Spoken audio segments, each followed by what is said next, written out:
If you can save a single second out of a task when you are editing your video in Adobe Premiere Pro, then it will apparently save a ton of time in the long run. Hey guys, this is James and welcome to another Adobe Premiere Pro tips and tricks video. Today I'm going to show you 3 different tips that you can follow to speed up the editing workflow in Adobe Premiere Pro. So the first one is, when you are editing the video, you need to do a lot of keyframing, right? Especially if you're working with a lot of text. So here, if I play it back, you'll see there is a text animation where I have animated the text properties. I have actually animated 2 separate text properties. If I show you, here is the one which is the crop effect, and again I have edited the scale properties, right? So now suppose I want to change the properties, so I need to scroll down and find out the properties that I want to change, right? But you can actually filter out the properties that you want to see in the effects control panel. Let me show you how you can do that. So go to effects control panel, and if you go to at the bottom section, then you will see a filter icon, this one, right? If you click here, then you'll see 3 different options, which is the first one, show all the properties. It will show you all the properties.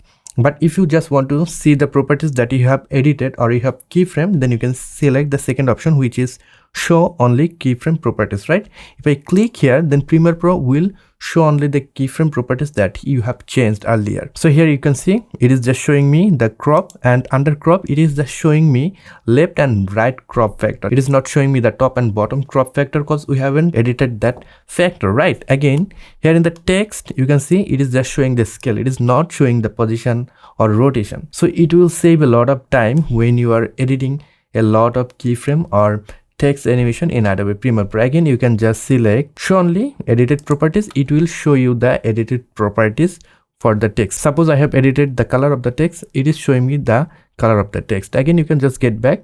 If you want to see all the properties, select show all the properties. Now the second one, here you can see in the video the audio is not looking great, right? If I just make the audio waveform bigger, I cannot see the waveform properly that I used to see in the Adobe Audition or other audio editing program. So if you want to see the audio waveform properly, where you will see the waveform on the both side, you can actually do it in Adobe Premiere Pro. You have to go to here on the timeline menu, click here, then you have to disable rectified audio waveform.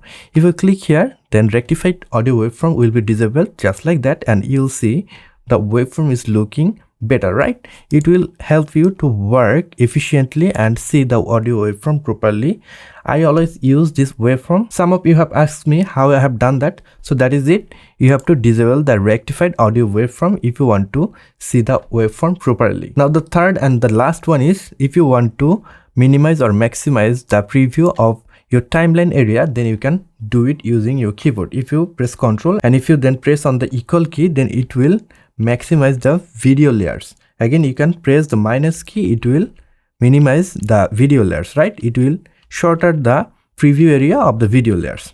Again, you can do the same thing for your audio layers. If you press Alt and then if you press plus key, it will make the audio layer preview bigger, and again you can press Alt and then minus key, it will make all the audio layers smaller, right? Again, if you want to maximize or minimize the preview of your video and audio layer together, then you can press Shift, and then if you press equal key, it will expand the preview of the video and audio layer together. The preview will be much smaller if you press Shift and minus key. Without pressing Ctrl or Alt key, if you press equal key, it will zoom to your timeline, right? If you want to zoom into your timeline, you can press the equal key, and if you want to zoom out to your timeline, then you can press the minus key. Suppose you have zoomed into your timeline a lot, just like this one, and now you want to see all the clips right here on the timeline. So how you can do that? You can just press backslash key.